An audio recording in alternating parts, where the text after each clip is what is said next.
السلام عليكم متابعينا الطيبين وربي يحفظكم، واعذروني جدا على الانقطاع. هاي معلومة من ثواب موتاكم وثواب والدي الله يرحمه، ونسألكم الدعاء له والفاتحة ربي يحفظكم.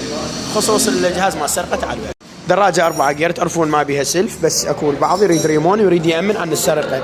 طبعا انا ربطت مبدئيا على مود اراويكم العملية مال ربط على على الهورن على الريمون مع الوصواصة ما نلغيها. هاي الوصواصة انا طفي سويتش نظام الريمون، طفي سويتش يلا تتحكم به. ليش؟ لان هو بديل السويتش، ما تريد بالريمون شغل بالسويتش.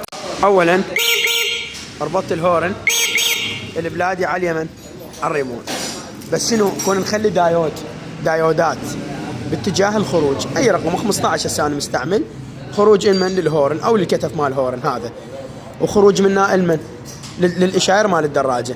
ليش خليت دايودين؟ هذا يطي ما يرجع، وبهاي الطريقه شوف هسه اصور لكم اياه حتى تاخذون لقطه الشاشه وتشتغلون عليه. نفس الطريقه هذا الخارج من الريمون اول ما يطي للهورن والدور يطي للاشاره مال الدراجه.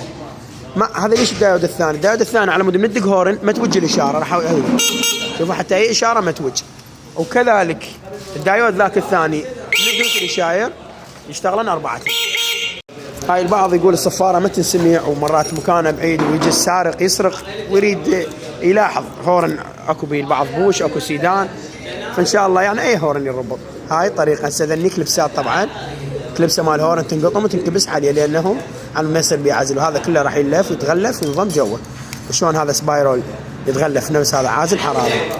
وربي يحفظكم وان شاء الله وصلت المعلومه. هاي جميع الدراجات قلنا لكم الستوت ال4 جير الكل، وربي يحفظ الجميع.